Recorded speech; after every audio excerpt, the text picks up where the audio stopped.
आज हम एक यूनिक रेसिपी बनाऊंगी। हेलो एवरीवन, कैसे हो आप लोग? चलिए बनाते हैं।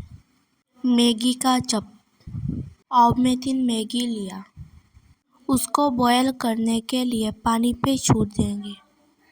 अब मैं 1 और 2 मिनट्स बॉयल करूंगी। अब मैं टमाटो, ग्रीन चिली और प्याज लूँगी और उसको काट लेंगे।